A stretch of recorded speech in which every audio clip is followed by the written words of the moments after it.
2016 সালে Paschimbanga school service commission কর্তৃক 25,000-এরও বেশি শিক্ষক ও অশিক্ষক কর্মী নিয়োগ বাতিল করা নিয়ে কলকাতা হাইকোর্টের সিদ্ধান্তকে বহাল রাখল সুপ্রিম কোর্ট।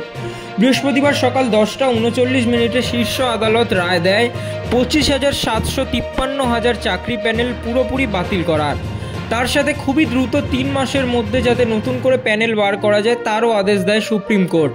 সূত্রের খবর, এতদিন ধরে যা টাকা ইনকাম করেছে তার সমস্তটাই ফেরত দিতে হবে না বলে জানায় সুপ্রিম কোর্ট। পাশাপাশি এই প্যানেলের মধ্যে থাকা প্রতিবন্ধী এবং বয়সঊর্ধ্ব মানুষদেরকেও ছাড়পত্র দিল আদালত, যাতে তারা পরবর্তীতে আবেদন করতে পারেন।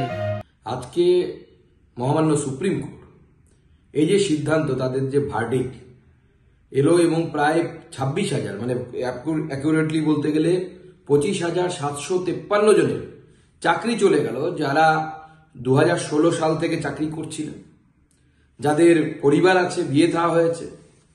আজকে যোগ্য যারা যারা পরীক্ষা দিয়ে চাকরি পেয়েছিলেন, যারা শিক্ষক হয়েছিলেন, তাদের চাকরি আজকে চলে গেল শুধুমাত্র মমতা বন্দ্যোপাধ্যায়ের পার্টির লোকেদেরকে, অর্থাৎ অযোগ্য যারা যারা পয়সা দিয়ে চাকরি পেয়েছিল তাদের চাকরিটা বাঁচানোর জন্য মমতা বন্দ্যোপাধ্যায় এই পুরো 26,000 লোকের চাকরি বলিদান দিয়ে দিলেন। এর জন্য দায়ী হচ্ছে মমতা বন্দ্যোপাধ্যায়।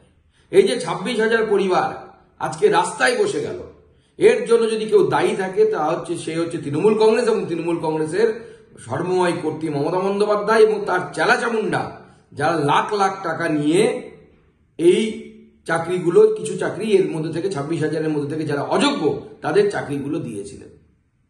আমার প্রশ্ন হচ্ছে, মমতা বন্দ্যোপাধ্যায়ের এসএসসি স্কুল সার্ভিস কমিশন, রাজ্য সরকার কেন যোগ্য এবং অযোগ্য এই পৃথকীকরণ কেন করে দিলেন না?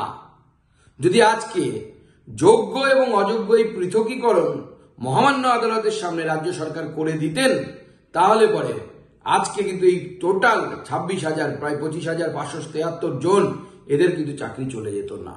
শুধু অযোগ্যদের যেত, যোগ্যরা বহাল তবিয়তে চাকরি করতেন। আজকে মমতা বন্দ্যোপাধ্যায়ের জন্য, মমতা বন্দ্যোপাধ্যায় পার্টির এই দুষ্কৃতীদের জন্য, যারা ঘুষখোর, জোচ্চোর তৃণমূল নেতা, তাদের জন্য এই এতগুলো পরিবার আজকে রাস্তায় বসলো। আমরা ছেড়ে দেব না। আমরা আগামী দিনে মমতা বন্দ্যোপাধ্যায়ের সরকারকে এই তার চেয়ার থেকে উঠিয়ে ফেলবো। এর জন্য দায়ী হচ্ছে মমতা বন্দ্যোপাধ্যায়। আমরা খুব শীঘ্রই এর বিরুদ্ধে পথে নামছি।